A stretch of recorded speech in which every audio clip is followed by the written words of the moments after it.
What is going on, guys? I hope you guys are having another fantastic day.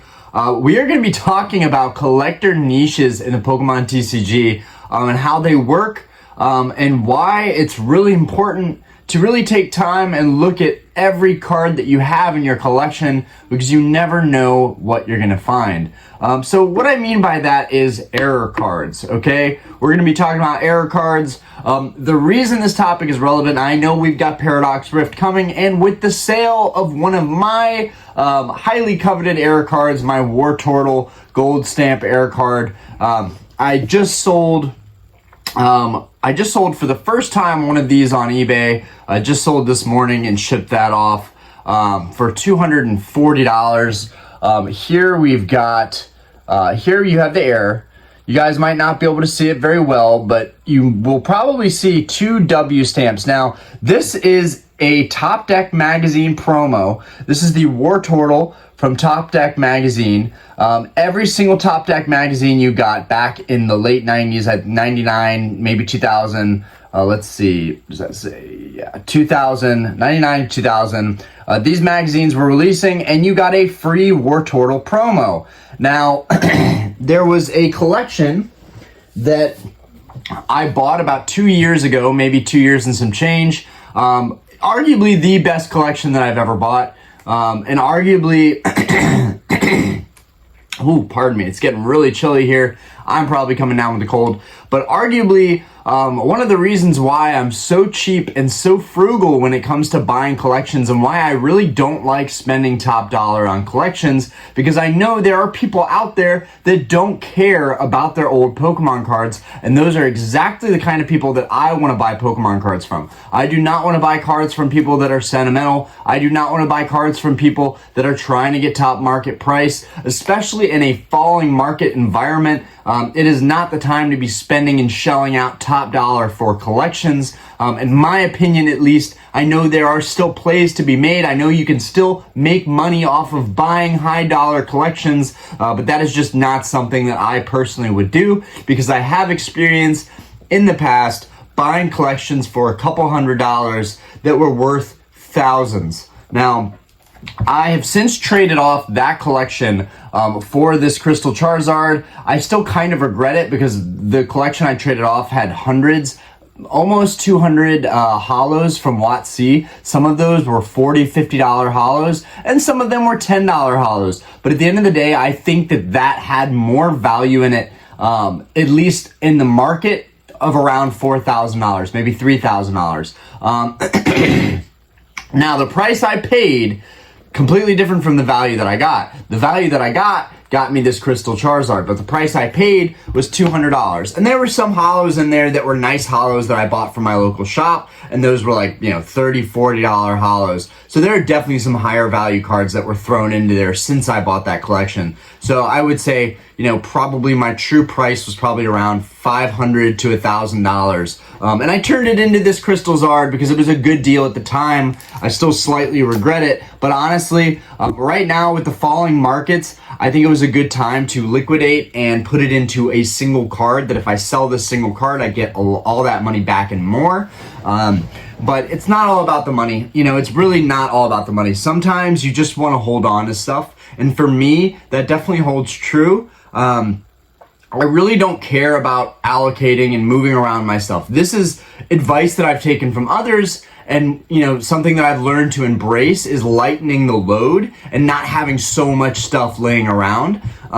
So now I have a much smaller collection. It's much more concise, and that's great and all. But for me, the fun is just having a large collection, having stacks of hollows. That is just such a cool feeling to have all of those cards. And also the future value of those cards, if I would have held on to them another couple years, it could have soared past what I traded it up. And the same can be said for Crystal Charizard. This card could go up in value. But again, back to War Turtle. So these were the only cards that I kept out of that trade that I made. I actually pulled out I went through and sifted through all the cards, and there was another one of these in that in that collection that I traded for the Crystal Zard, and I pulled that out. That card has since been sold on eBay. I had 3 total. I have 2 more. Now, I will probably grade these. I'll probably send 1 off to CGC and 1 off to PSA, just to slab them, protect them, and have them in my collection for a long time as kind of one-of-ones.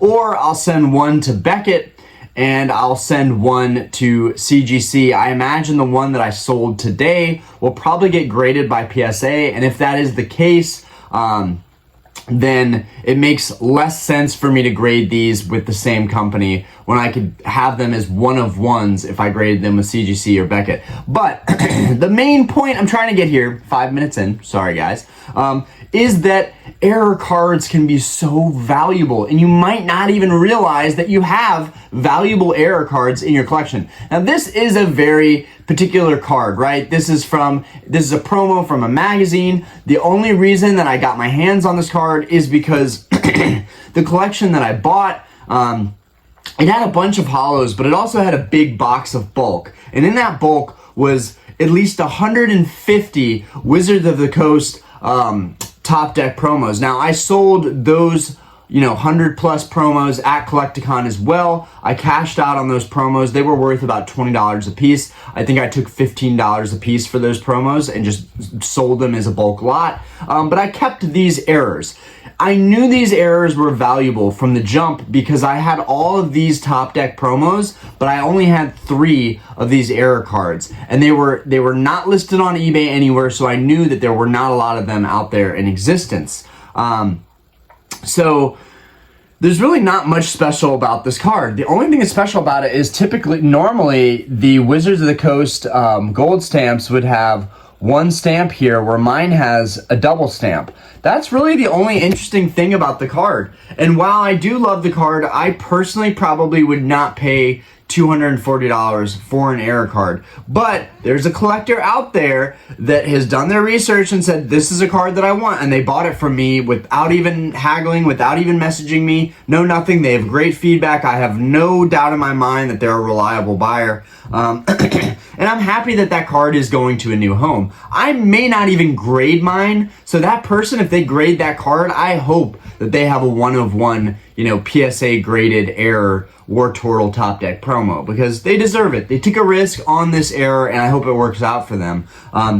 Furthermore, I would love if they ended up messaging me back later, if they sold it after they got it graded, and let me know, hey, this was a PSA 8 or PSA 7 or PSA 6, it got graded, it's a graded error card, it sold for twice as much. Thank you so much for getting me this card. That would be information that would be great for me to have. But so far, I now understand that these 2 cards could both go for $240 each, or more potentially. $240 could be the floor on this card. So just in these 2 random cards that were kind of just freebies that were in a collection that I purchased, lies about $500 or $480 to be precise. That's amazing to me. And I look over here at all of my, and it's very different because, these cards just came out, but I'm looking at my bulk of my 151 cards and thinking, maybe today I should just be going through my 151 cards and looking to see if there are any kind of weird errors in any of these cards, any kind of miscuts, because while I was pulling this set, I really didn't pay too much attention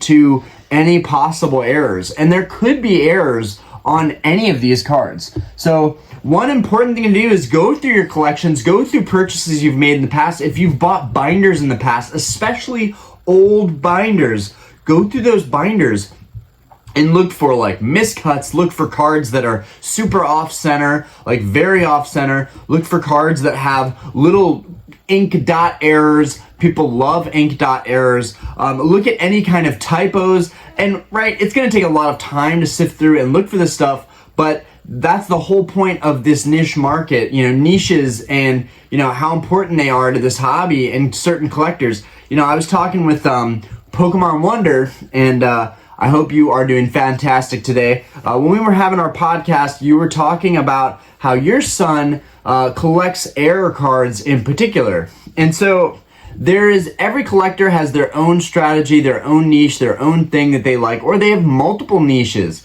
It definitely doesn't have to be, chalked up to just having one thing that you're into, right? But the main thing that his son was into was error cards. So there are people out there filling their binders with just error cards. So if you look through your collection, you never know what you're gonna find, and you might find some really valuable error cards. This is something that I think anybody can relate to, and anybody can possibly,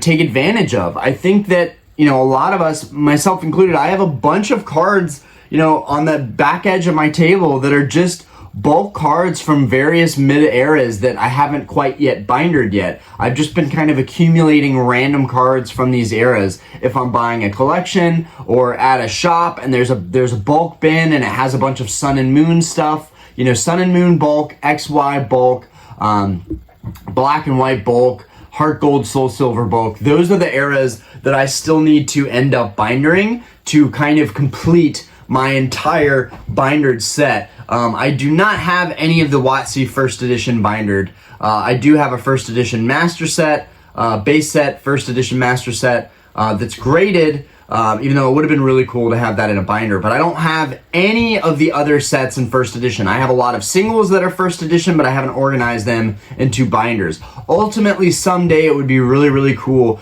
to actually complete all of these sets in first edition and just step it up a notch. But for now, I'm very happy to have base set through Skyridge, WotC, and then all the EX sets, up to 2007, 2003 to 2007. I have a lot of those mostly finished. So it's a really cool goal because honestly, I'm in the home stretch and I just need to push a little bit more to really fill those sets out. My priority right now is Skyridge and Aquapolis, but anyways, and I need to go through my old binders too and go through all the cards I put in those binders and look for errors myself because you never know what you're gonna find. But yeah, guys, I would go through all of your cards, look for any possible errors if you can find any. I have a ton of these kind of alt art cards from the Mew UPC, like all of these Mew kind of SIR cards from the UPC. I need to go through all of these and just go ahead and look through any specifics, see if I can find anything different about any of these cards in particular. You never know what you're gonna find, and so I think a great place to start is, with all the duplicates you have and all of your bulk cards, because you might have a card that is truly stands out from the other cards and is special. And there's something to be said for that, especially when it comes, factory flawed, like that, right from the printing facility. And there's one error that I would maybe be careful of, and that is the cards that are cut a certain way, the straight cut cards. Pokemon cards have a curved cut to them, but you can have cards that have a straight hard line cut to them. And there was a YouTuber, I'm not going to say his name, but there's a YouTuber that decided to cut his cards and send them to CGC. I think that this is absolutely ridiculous. I can't believe that it actually went through, and I think he was banned from CGC. Props to him for trying and showing the rest of us that stuff like that does slip under the radar. But was it worth not being able to submit your own cards to that grading company in? I don't know. Was it worth the content? I don't know. But I would probably stay away from those cards unless you are very certain. Like if they're square cut and they're perfect and they're already graded especially, maybe take a chance on that. But I don't know. The way cards are cut, I would worry about that just because of how easy that is to replicate. When you think about it, if you just have a slicer at home, you could literally cut up the cards yourself and then, pass them off as being square cut cards. That's a market that I would worry about. Whereas, factory errors where there's an error stamp or an ink spot or there's a typo or something, those are really cool and those are really, really hard to fake. So those I would definitely go for if you are looking at buying error cards. But again, if you're going through your collection, really take time to look at some of these older cards because you see a lot of errors in the older cards. You can see errors with newer cards. I do feel like those are less prevalent. I feel like you see errors way more with older sets. It was like very common to have quality control issues with older sets. And while we have those issues with the English modern sets, it's more chalked up to bad cuts and edge wear and bad print quality. So I don't think we are seeing as many cards that are like completely misprinted with the modern era. But guys, comment below, let me know. I truly wanted to keep this video short today. I know I always do these long drawn out videos, and for those of you that love those videos, thank you for supporting the channel and watching through those, but I really wanted to keep it short and concise for this video. So let me know if you guys have any errors in your collection. Let me know if you guys have sorted through your collection and found stuff that you didn't even know that you had. And let us know in the comments below if you've sold something that was an error that went for, you know, astronomically more than the typical card would have. These are all really cool stories that I would like to hear and I would like others to see as well. So if you guys could share any of your personal experience with your error cards, let us know in the comments below. Anyways, I hope you guys are having a fantastic day. From the sale of this error card, I think I'm going to put that towards a case of Paradox Rift. It kind of makes sense to me considering a case right now is right under 600 bucks, and this card almost single-handedly paid for half of the case. I will also probably check TikTok. People are talking about these crazy TikTok deals for $80 booster boxes, $70 booster boxes of Paldea and Scarlet Violet base. I mean, guys, if you are seeing these TikTok deals, buy them up, because I bought those boxes for $100 a box, basically. Like, I way overpaid on those boxes, and I don't mind. I think these sets are going to go up in value. It's going to take some time. It could take 2 or 3 years. It could take longer than that. But I do think these sets are going to go up in value. And at $80, $70, it's so hard to lose at that price cost basis. Like, it's so hard to lose. So I would highly recommend that. For me, it's just more peace of mind that, like, hey, I'm just going to buy the set. I'm not going to try and nickel and dime it. So I'll probably just pre-order a case of Paradox Rift with the money I made selling one of these error cards today. So yeah, going to go ahead and do that. And I know it's probably not going to get here on time, so I'll probably still have to go to like my local GameStop and pick up some product to open for the channel. I'm probably going to go super light with Paradox Rift. Hopefully I can get some awesome pulls right off the bat. But it's not a set that I'm like crazy about opening a ton of product. I do think the set has a lot of potential. I've talked about that in previous videos. But anyways, let me know what you guys think about error cards. If you've got them in your collection, if you've searched through your collection and found some, you know, if you found some by accident, all cool things to know. Anyways, peace out, guys. Have a fantastic day. Thank you for watching.